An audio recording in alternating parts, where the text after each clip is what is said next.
Social Assistance and Employment Opportunities sponsors a variety of training programs to help participants gain skills and find work. This video was created by Ontario Works participants through one of those training programs. Through the creation of the video, we learn many valuable things, including project management skills, dealing with barriers to employment, the importance of first impressions, as well as job search and interview skills. You will hear from Social Assistance and Employment Opportunities staff about the help they can offer. You will hear about the experience of those of us who participated in the program, and we will share with you the valuable information we've learned to assist with preparing for, finding, and keeping employment. Hi, my name is Deborah Robert. I'm a dental assistant and a PSW. Hi, my name's Andrew and I'm an office manager. Hi, my name is Judith Matthews and I'm a publisher. My name is Curtis Weiland and I'm the photographer of the group. Hi, I'm Bill Barnes and I'm a videographer. Hello, my name is Paul Judd. I'm a personal support worker. Hi, my name is Benjamin Price. I'm a cook and a computer technician. Hi, my name is Fatih Badr. I'm a sound engineer and musician. Thank you. As a group, we identified the most challenging barriers to employment.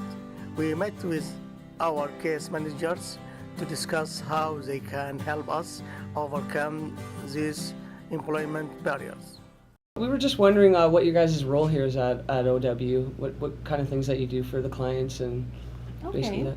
Well, I'm a labor force case manager, so what I do is I meet with participants every month, and that's to help people with trying to reach their goal of finding a job or going back to school.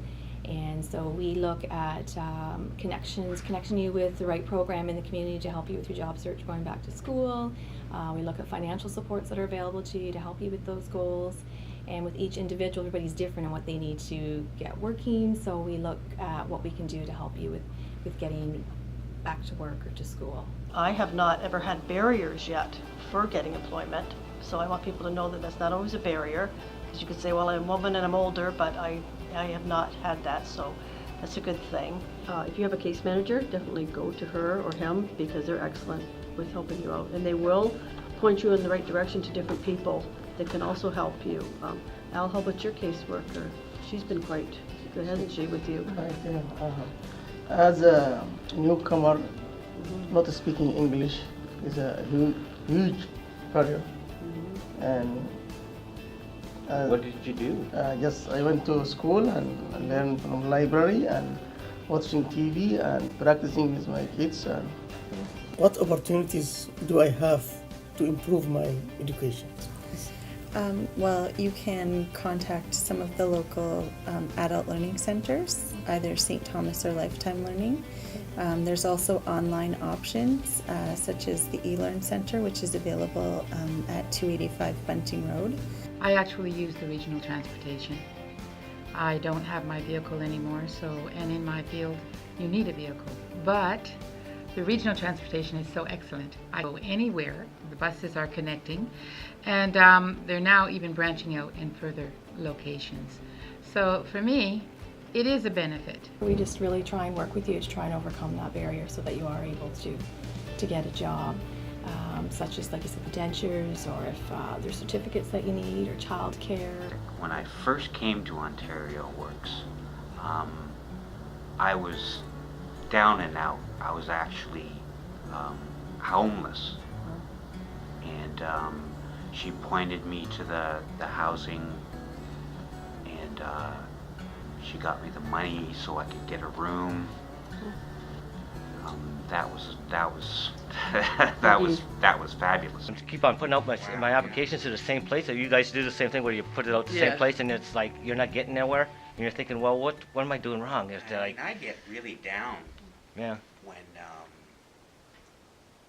When you don't hear back, and I know you've got such a great attitude. How would you help somebody with a self-esteem problem?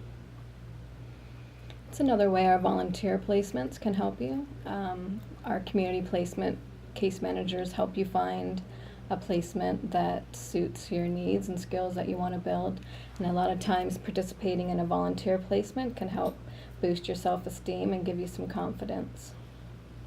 What brings you into work today? every day. I love helping people, and I love seeing people reach their goals, and when people come in to see me, if they just feel like they've got a little bit of hope when they leave and they've got some answers, and they come back every month to see me and they're honest in their communication, because if we know what's going on in your life, then we can try and help you move forward. And so I just love when I see people reaching their goals and doing what they want to do.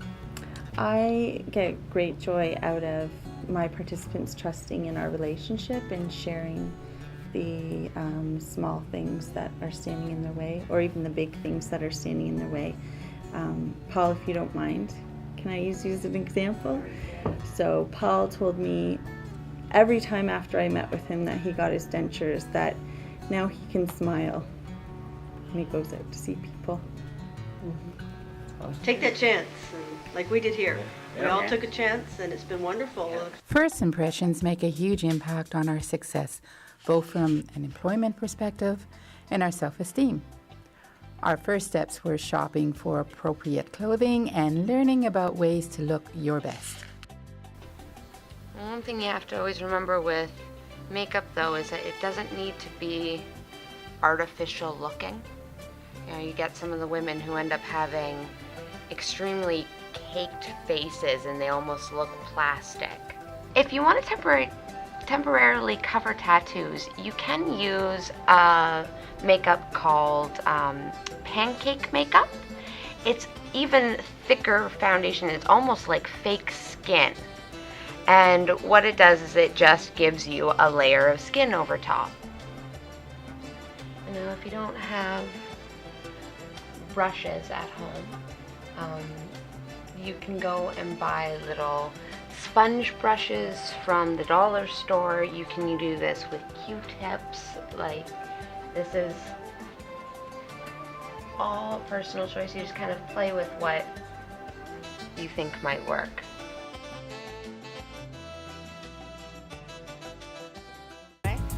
You're all set? I might rock that. That's a beautiful shirt. I'll take it. Okay. Give it a try. All right. Because, I mean, Today we're going to find a lot of deals in here, and if you find a designer garment, you take a look at that designer garment and see how well it stood the test of time after being laundered and dry cleaned and so forth. And you're paying it forward. Once you've retired that garment, someone else is going to be here enjoying it in years to come. Oh, you have a beautiful Italian suit, young man. Luca Bertoni. That will last you a lifetime. Treasure it. That's exquisite. For the fellas, we're probably going to have to work on color coordination there, because it's very hard, top and bottom, to fit if it's not been tailored for you. For the women, it's just go businessy. Remember, this garment is not just going to take you to the interview. It's going to carry you through some special events, funerals, weddings, other job interviews. So the best investment I feel someone can make is a good quality suit. So there's 10, and the bag is 4, so that's 14, and 7, it's 20, 40, 21,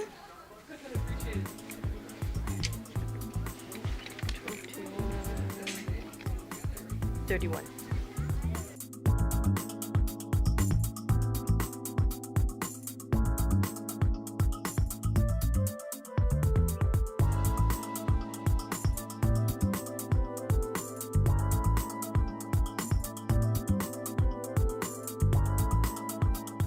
We learn different ways of job searching and how to conduct ourselves during an interview. One of the most important things that we need to remember is in any project we're doing is there's some things that we can do consistently that make us effective in our job search and our personal lives.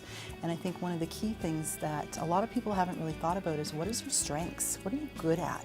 And then when you really work towards your strengths and what you're good at, everything else kind of falls into place. What we do here is we can just provide support, financial supports to help you with your job search. People bring their resumes in and we can review those and refer you to a program that can help you with revising your resume. And we can talk to you about your interests and your skills and what types of jobs would be appropriate jobs to apply for. We can give you a list of websites that you can utilize to help you with job searching online. So we have information ourselves, but then we can refer you out to our community partners too. A lot of companies are also placing their positions online. Once again, they're going to get a lot of resumes, so it's not necessarily, although they may do it first, it's not necessarily the first place that they look. And one of the other things that employers are doing is they're posting their positions on LinkedIn, which is a kind of social media for business. The thing about LinkedIn, though, is it's like getting a reference from a colleague, because the people that are within your LinkedIn group are people that you accept in, and they're people that you value. And so, once again, you won't have a ton of people that are applying, and you're going to be getting people that you know and trust are referring to you. We decided to practice some of the things we learned from the Job Search and Interview Skills Workshop. Good morning, everyone. Curtis? That'd be me. Hi, I'm Deborah. What's up? I'll be your interviewer today. Come on in. Good.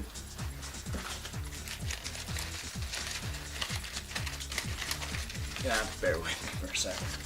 Partying last night.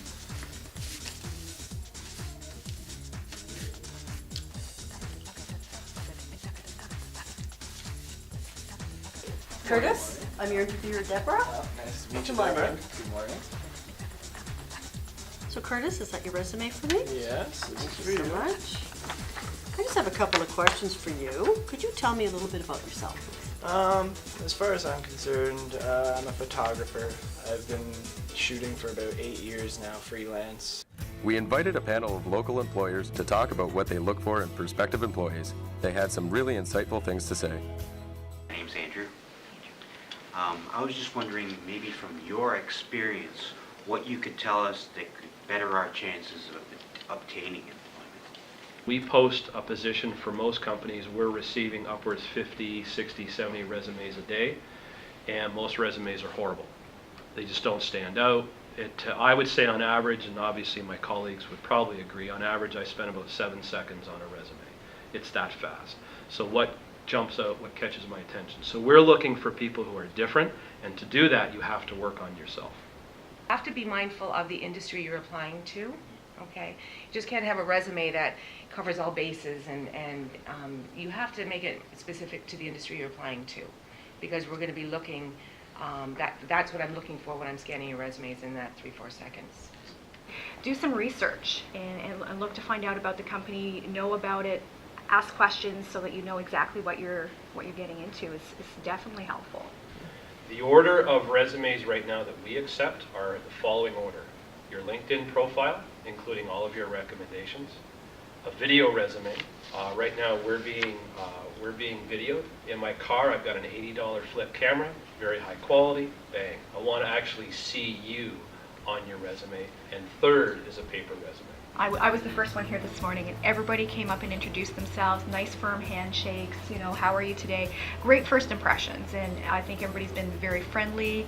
I've enjoyed this. I learned a lot about to be yourself, and update yourself too.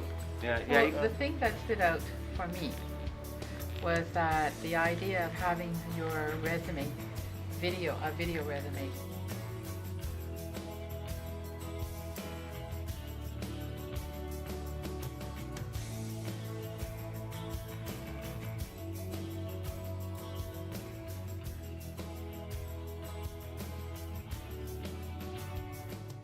Hello, my name is Benjamin Price.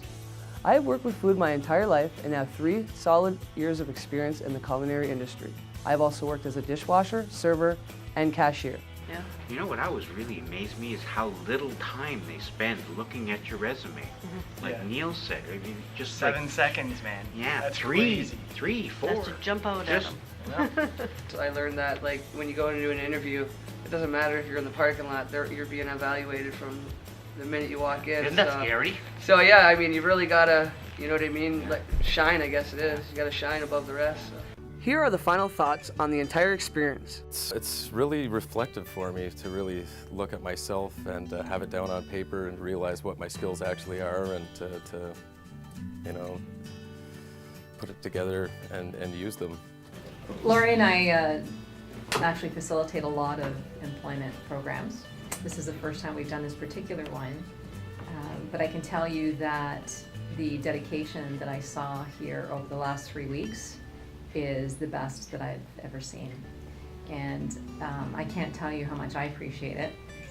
This project would never have come together without you. Right, first impressions, not saying I'm stereotypical or anything like that, I just never would have imagined the diversity between all of us people.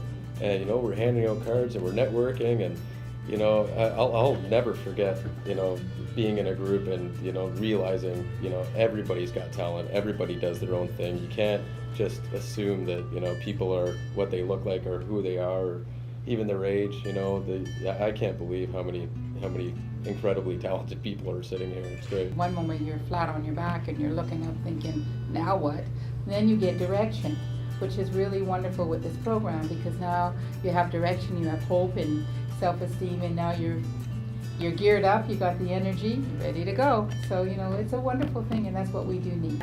One of each, please. I'm here. Yeah, we'll do one. I've worked as a...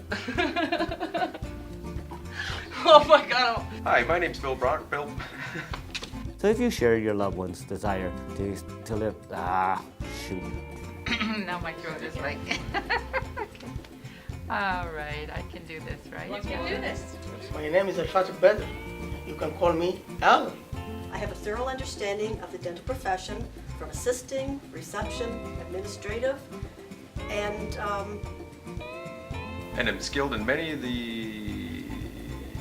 I decided to go back to school and receive my personal support worker certificate because of my desire to work with the elderly and disabled. I get so nervous. Hello, my name. I look forward to being part of your team.